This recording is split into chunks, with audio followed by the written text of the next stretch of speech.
मुक्ति पंथ संयम प्रधान है। घुटनों के बल चलते चलते एक दिन खड़े हो जाते हैं। छोटे छोटे नियमों से एक दिन बड़े हो जाते हैं।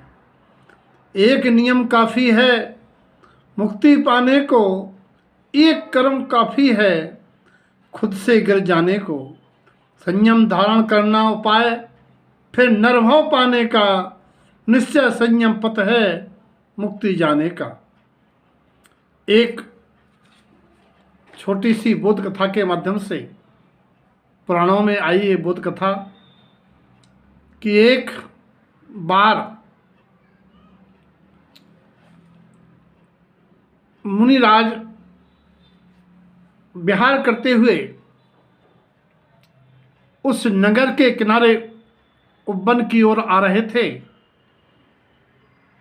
श्रद्धालुओं को जानकारी हुई, बैंड बाजों के साथ अगवानी के लिए गए उस उपवन की ओर जहां मुनिराज का आगमन हो रहा था। उसी उपवन के एक छोर पर नदी का किनारा, उसके तट पर गांव नगर के लोग अपने मरे हुए पशुओं को डलवा देते थे। उससे लगे हुए जंगल से निकल के सियार, जिसे आप लोग गीदड़ कहते, अंग्रेजी में जयकाल कहते, उन मृतक जीवों के कलेवर को नोच नोच खाते। उनके सहकारी कुत्ते और गिद्ध आदि भी होते। वो सियार देख रहा है, क्या बात है, आज तो बड़े बाजों की आवाज़ आ रही है। देखता है बहुत भीड़ है। उसके किनारे पड़े हुए जानवर उनके खाने का लालची समय की वाट जोहरा। थोड़ी देर बाद कोलाहल शांत हुआ। लोगों ने मुनिराज को दर्शन वंदना प्रदक्षिणा कर धन्य माना। मुनिराज ने भव्य जीवों को जान के उपवन में उनको परमात्मा का जनोपदेश रूप संबोधन देना प्रारंभ किया। सियार ने सोचा, सैनी पंचेंद्री होनहार अच्छी थी, जो अभी एक क्षण पहले मृतक के मांस खाने की सोच रहा, अगले पल उसके भाव कि मैं भी देखूं क्या हो रहा है। वह भीड़ के किनारे बैठ करके मुनिराज की वाणी सुनने लगा।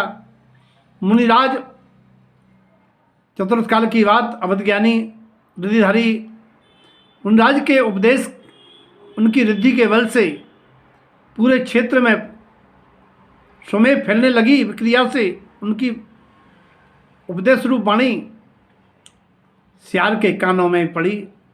मुनिराज ने कहा, हे भव्यो, 4 गज 84 लाख योनियों में एकमात्र मनुष्य भाव है जो संयम की साधना पर चलकर नर से नारायण बन सकता है, परमात्मा हो सकता है।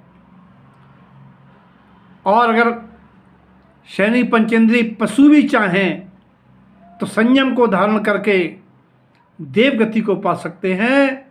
वहाँ से आके मुक्ति के प्राप्ति के अधिकारी श्रावक कुल धारण कर सकते हैं। लोगों ने पूछा, महाराज हम गृहस्थ हैं, हमारी भूमिका अनुसार। बोले, गृहस्थ हो तो क्या हुआ, सकल संयम धारण नहीं कर सकते तो थोड़ा सा नियम भी तुम्हारे जीवन में बदलाव लाएगा। गृहस्थ का धर्म है श्रावक का क्रियाओं का पालन करना, अष्टमी गुण पालन करना, 3 मकार का त्याग करना सबसे प्रथम।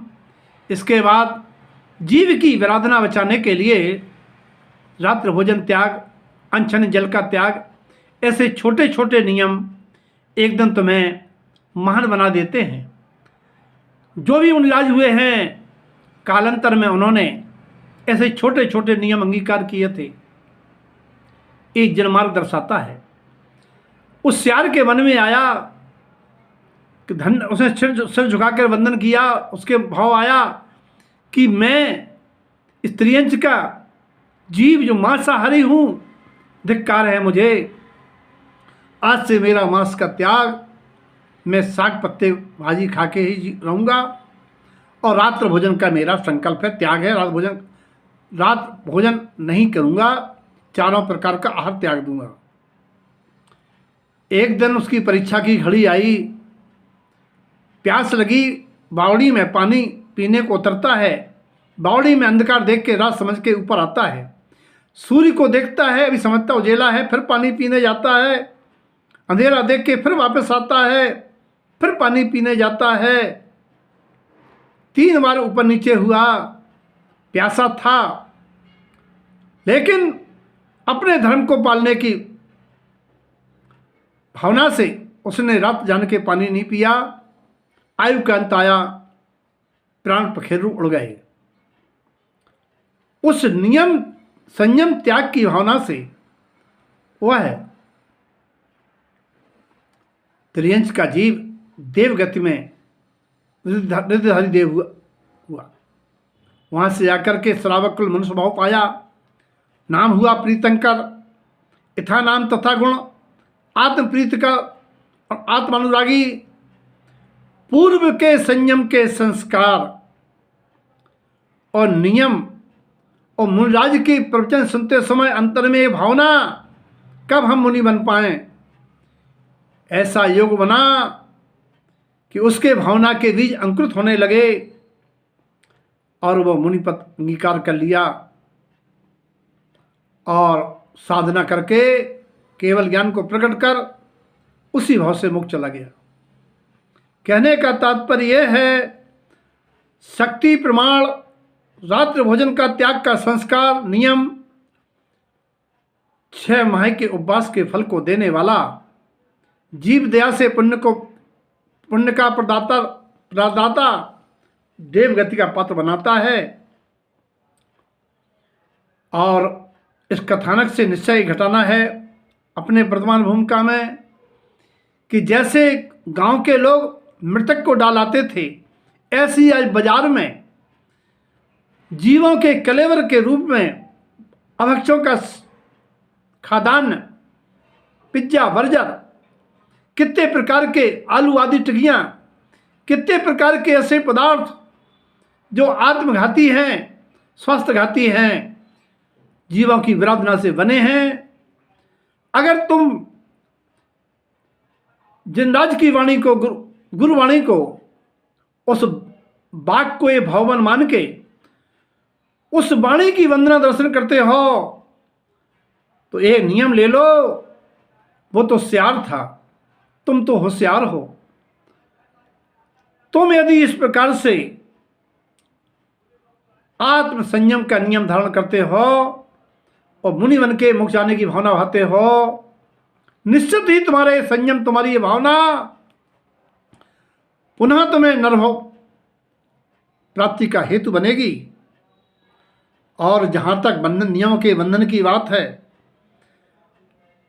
आप इस उदाहरण से समझिए कि यदि कोई एक पत्नी व्रत के बंधन में नहीं बंधना चाहता और ये कहता है मैं दूसरी नारी के साथ असंयम अनैतिक व्यवहार तो नहीं करूंगा लेकिन नियम नहीं लेता हूं, तो क्या होने वाली धर्मपत्नी तुम्हारे साथ पाणी ग्रहण का बंधन बांधेगी? कदाप नहीं।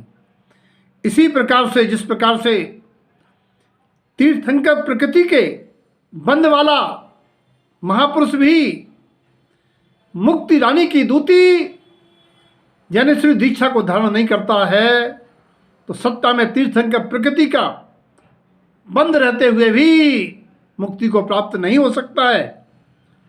इसीलिए भैया अब हम इस नरभाव को यूं व्यर्थ ही ना जाने दें।